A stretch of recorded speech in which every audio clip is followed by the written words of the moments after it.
नमस्ते, मेरा नाम हरपाल है और आप THN 24 देख रहे हैं। रायगढ़ में वन विभाग गजब कारनामा कर देता है। कभी अतिक्रमण दिखा देता है तो कभी अतिक्रमण मुक्त रायगढ़ बता देता है। अब कुछ ऐसा ही मामला जो है रायगढ़ के RTI एक्टिविस्ट और जो वरिष्ठ पत्रकार हैं उनके हाथ लगी है। बातचीत करेंगे उनसे कि रायगढ़ में वन क्षेत्र में अतिक्रमण कैसे हुआ और अतिक्रमण की शिकायत हुई, शिकायत के बाद मामला दर्ज हुआ। जैसे पुलिस विभाग में FIR होता है वैसे वन विभाग में POR कटा। लेकिन अब गजब चीज हो गया कि अधिकारी सूचना के अधिकार में कहें या फिर जब जानकारी लेने जाते हैं उनके पास, तब स्पष्ट तौर पे कह देते हैं कि हमारे पास ऐसी कोई जानकारी ही नहीं है, या फिर कह देते हैं कि जो POR कटा है, POR दर्ज हुआ है, वो गुम गया है। ऐसा क्यों हुआ, बातचीत करेंगे। नरेंद्र चौबे हैं।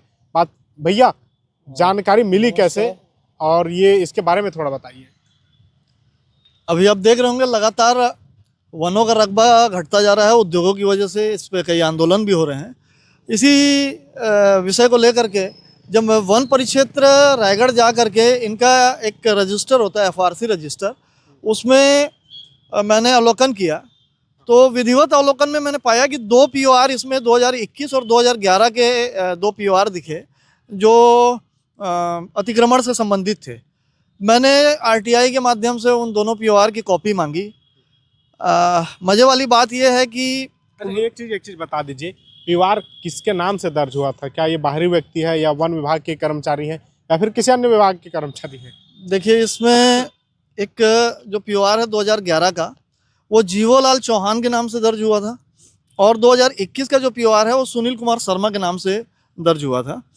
और विभाग से जब मैंने जानकारी मांगी तो सबसे पहली चीज़ तो यह है कि विभाग जो है चाहता यह है कि जो RTI लगाता है वो अपील पे जाए और अपील में सूचना आयोग तक जाए। ये इनकी मंशा ये रहती है और ये चूकते हैं हमेशा जानकारी देने में। लेकिन इस मामले में इन्होंने मुझे जानकारी दी, और जो 2021 का मामला था उस POR में इन्होंने मेरे को 10 रुपये शुल्क लेकर के 20 रुपये शुल्क लेकर के 10 पेज की जानकारी दी। वो जानकारी एकदम इतनी अस्पष्ट थी कि कोई भी उसे पढ़ नहीं सकता। उसके बाद जो 2011 का मामला था उसमें एक मज़ेदार बात ये हुई कि उन्होंने जो पत्र लिखा, वन परिक्षेत्र अधिकारी उस समय लीला पटेल थी, उन्होंने जो पत्र लिखा उसमें उन्होंने बताया कि डेट है 6/12/2026 को हमने ये प्रकरण उप वन मंडल अधिकारी के यहाँ भेज दिया है। अच्छा, वर्तमान 2025 है और अधिकारी जो है 2026 तक पहुँच गए। जी 2026 का डेट उन्होंने डाला। जब हम DFO साहब से जाके चर्चा की है कि सर ये 2026 का मामला ये आ रहा है सामने, तब फिर मालूम चला कि वो 2016 है, लिपि की त्रुटि हुई है और इसकी वजह से 2026 अंकित हो गया है। चलिए उसको भी अपन डिनाई करते हैं। इसमें मज़ेदार बात ये थी कि DFO ने जब वन परिक्षेत्र अधिकारी को पत्र लिखा जानकारी देने के लिए, और वो जानकारी अगर वन परिक्षेत्र में नहीं उपलब्ध है तो रेंजर ने उसे नस्तीबद्ध कर दिया उस आवेदन को। जब कैसे हो सकता है, संभव कैसे है ये पत्र के माध्यम से उन्होंने दिया, और इसको लेकर के जब हम DFO साहब से चर्चा भी की, भी नस्तीबद्ध किया गया है, तो वो मुस्कुराए और बोले कि चलिए ठीक है, जैसा भी है आप अपील कर दीजिए या पुनः लगाइए, हम जानकारी दे देते हैं। मैंने CCF साहब को इसकी अपील भेजी, प्रथम अपील। उन्होंने रायगढ़ के जो DFO हैं P अरविंद साहब, उनके पास में भेज दिया कि प्रथम अपीलीय अधिकारी आप हैं और आप इसकी सुनवाई करेंगे। और उन्होंने सुनवाई की, पेशी दिया मुझे। एक पेशी में तो मैं उपस्थित हुआ था, लेकिन वन कर्मी जो है हड़ताल की वजह से नहीं हो पाए थे। दूसरी पेशी में उन्होंने आदेश कर दिया कि ये दोनों POR की कॉपी नरेंद्र चौबे को दी जाए। अब इसमें द्वितीय अपील का जो समय होता है वो समय भी इन्होंने नष्ट किया। हम ढूंढ रहे हैं, हम देख रहे हैं, हम बिल्कुल पता कर रहे हैं, आपको दे दिया जाएगा करके। फिर उसमें संशोधित पत्र आता है जिसमें 2026 की जगह 2016 लिखा जाता है। उप वन मंडल में छाना जाता है उस POR को। ये जो सारा माहौल तैयार किया जा रहा है, किसको बचाने के लिए था और इसके पीछे मंशा क्या रही वन विभाग के कर्मचारियों के, अधिकारियों की? मज़े की बात यह है कि एक पत्र इन्होंने DFO से मार्गदर्शन मांगा कि 2021 का जो POR है वो अमुक व्यक्ति ने अमुक को दिया, अमुक व्यक्ति ने अमुक को दिया। मतलब जब वो उनका प्रभार चेंज हुआ, लास्ट में एक दीनबंधु प्रधान है, वो जब राधिका खुडे को प्रभार देते हैं तो ये POR उनके द्वारा नहीं दिया गया है और ये जानकारी प्रदान नहीं की जा सकती। DFO साहब से मार्गदर्शन मांगा, उसकी एक प्रतिलिपि मुझे भी दी गई। उसके बाद में सारी जानकारी मुझे उपलब्ध भी करा दी गई। उस जानकारी में एक चौंकाने वाला तथ्य यह सामने आया कि जो उसमें जो मिस्त्री जो काम कर रहा था उसका जो बयान है, उसमें रायगढ़ वन परिक्षेत्र बंगूर सिया क्षेत्र की जो डिप्टी रेंजर है प्रेमा तिर्की, उनका मकान निर्माणाधीन था और उन्होंने 5 बोरा सीमेंट जो है वो इंदिरा विहार से मंगा करके यहाँ पर निर्माण करवाया। ये बातें सामने में आई हैं। और जो सुनील शर्मा के नाम से जो पीओआर कटा था इस मामले में, और उस समय प्रेमा तिर्की जो हैं वो जानकारी के हिसाब से इंदिरा विहार की प्रभारी थी। अब ये मामला का पीओआर गुमा हुआ है। साथ ही साथ 2011 का जो पीओआर है वो भी ये लोगों ने 2016 में कंपाउंड के लिए भेजा, जबकि कंपाउंड जैसा कोई वो नहीं होता है। कोई भी पीओआर अतिक्रमण का इनका न्यायालय नहीं जा रहा है।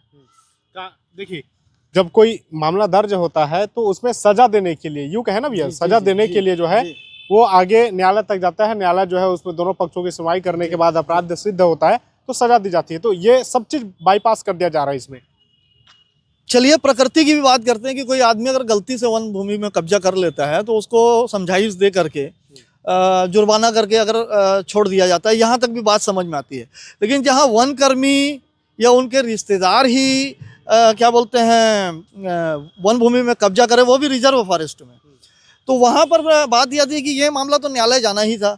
साथ ही साथ अगर शासकीय सामग्री का उपयोग हुआ है तो उसमें बर्खास्तगी की भी कार्रवाई होनी चाहिए, क्योंकि आपको अगर कोई अधिकार दिया गया है तो आप उस अधिकार का दुरुपयोग कर रहे हो। लेकिन इस मामले में ऐसी कोई कार्रवाई नहीं हुई। ये पीओआर 4 साल तक लटका रहा और शायद जैसे 2011 का जो पीओआर है वो आज 14 साल बाद में मालूम चल रहा है कि वो पीओआर गायब है, वैसे ही 5-10 साल बाद में शायद या वर्तमान में ही वो पीओआर गायब हो चुका है। एक मजे वाली बात और है कि सारे दस्तावेज वन परिक्षेत्र कार्यालय में उपस्थित हैं 2021 के पीओआर के, लेकिन मूल कॉपी जो है वो अभी तक अप्राप्त है उनको। वो कहाँ गई, किसने गायब किया, सारे दस्तावेज हमारे पास में हैं। और विभाग अगर इसमें सूक्ष्मता से जांच करे, जो मेरे से अगर मान लीजिए अगर साक्ष्य मांगते हैं तो मैं पूरा साक्ष्य दे सकता हूं कि वो पीओआर कहाँ गया होगा। इन्होंने ही बताया है, मैं सिर्फ कड़ी को जोड़ता गया हूं कि भाई ये पीओआर यहाँ पर होगा करके। क्योंकि दीनबंधु को जब इन्होंने नोटिस भेजा कि भाई ये पीओआर आपने राधिका खुटे को प्रभार में नहीं दिया, अभी वर्तमान किस पद पर हैं? सेवानिवृत्त हैं, वो डिप्टी रेंजर थे। उनके पास लास्ट जांच के लिए आया था, जब उन्होंने प्रभार दिया तो उस पीओआर को प्रभार में नहीं दिया है। इसकी जानकारी इन्होंने नहीं दी मुझे। दीनबंधु ने कहा कि 5/12/2024 को मैंने वन परिक्षेत्र अधिकारी को ये पीओआर ला करके दिया था और उन्होंने टाइपिंग के लिए नवीन मेहता को दिया। एक चीज़ गौरतलब और ये है कि नवीन मेहता जी जो हैं वो बाबू के तौर पे कार्यरत हैं, पूरा रायगढ़ जानता है। जहाँ तक मेरी जानकारी है कि वो चौकीदार के पद पर हैं और वही वर्षों से रेंज चला रहे हैं। तो उन्होंने स्पष्ट लिख करके दिया कि मैंने पीओआर जो है रेंजर को दे दिया था, उन्होंने टाइपिंग करने के लिए नवीन मेहता को दिया।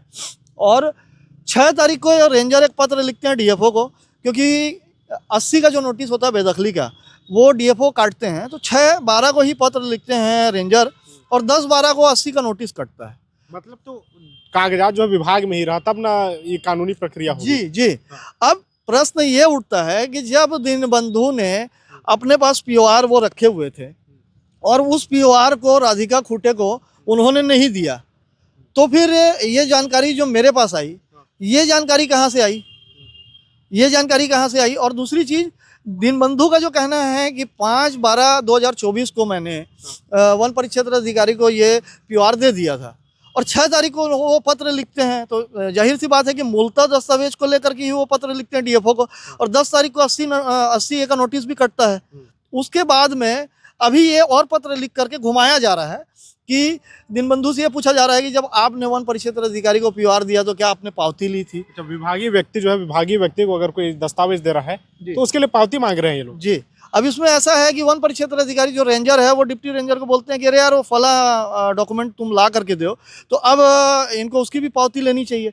चलिए, वो दीनबंधु से गलती हुई कि उन्होंने पावती नहीं ली, लेकिन ये चीज़ तो स्पष्ट है कि उन्होंने मूलतः दिया जिस हिसाब से कार्रवाई आगे हुई है और जिसका संपूर्ण साक्ष्य हमारे पास में उपलब्ध है। उस हिसाब से क्या जब फिर रेंजर ने दीनबंधु को ये पीओआर वापस किया होगा, उस समय क्या पावती ली होगी? तो विभाग में बहुत सारी चीज़ें होती हैं कि उच्च अधिकारी जो है वो निम्न स्तर के जो अधिकारी होते हैं उनसे कुछ दस्तावेज मंगा लेते हैं एज ए कार्रवाई के लिए, लेकिन उसकी पावती लेना कहीं पर भी क्या बोलते हैं, मैं जरूरी नहीं समझता हूँ। और यहाँ पर दीनबंधु ने जो पत्र लिख करके दिया उससे ये स्पष्ट हो रहा है कि उन्होंने 5/12/2024 को ये POR दिया होगा। अब जाके आगे जो वैधानिक कार्रवाई है वो हुई है, लेकिन अभी तक अतिक्रमण हटा है नहीं हटा है वो तो दूर की कौड़ी है। अब भैया एक चीज मैं समझना चाहूंगा आपसे कि जिस तरह से वन विभाग की जो कार्यशैली है, जो आप साक्ष्यों के साथ बातचीत कर रहे हैं, अब कहाँ जाएंगे? इस जो POR गायब हुआ है उसको लेकर अब क्या करेंगे? रणनीति क्या रहेगी आगे की? अब देखिए, जो भी उचित कार्रवाई होती है, उच्च अधिकारियों से शिकायत होगी, इसकी जांच होनी चाहिए। और विभागीय जांच जो है इनकी असंतुष्ट मैं कई मामलों में रहा हूं, क्योंकि इनको सारे साक्ष्य देने के बावजूद जो है ये उस चीज़ को मानने को तैयार नहीं है। तो जो भी अगर मान लीजिए कि उचित रास्ता होगा न्यायपालिका और इस तरफ कुछ किया जाएगा।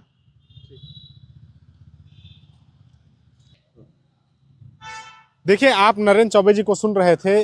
साक्ष्यों के आधार पर बातचीत हो रही है। जिन लोगों के नाम से POR दर्ज हुआ है उन लोगों का और POR नंबर के साथ उनके पास दस्तावेज है। लगातार कई पत्रिकाओं में ये जो खबर है वो छप गई। मुझे लगा कि इस खबर को आप तक पहुंचानी चाहिए कि रायगढ़ वन विभाग में किस तरह से कारनामे होते हैं। वन विभाग के कर्मचारी जो है किस तरह से अपने ही जो दस्तावेज है उसको गुमा दे रहे हैं। अब अंदाजा लगाइए रायगढ़ का जंगल कहाँ बचेगा। रायगढ़ के जंगल में अगर कोई कब्जा कर ले रहा है, रायगढ़ के जंगलों का अगर कोई नुकसान पहुंचा रहा है, तो ये अधिकारी क्या ही कार्रवाई कर लेंगे। वीडियो कैसा लगा जिम्मेदारों तक पहुंचा दीजिएगा, कमेंट बॉक्स में प्रतिक्रिया जरूर दीजिएगा और आपका प्यार बना रहे इसलिए चैनल को सब्सक्राइब कर लीजिएगा, पेज को फॉलो कर लीजिए। धन्यवाद।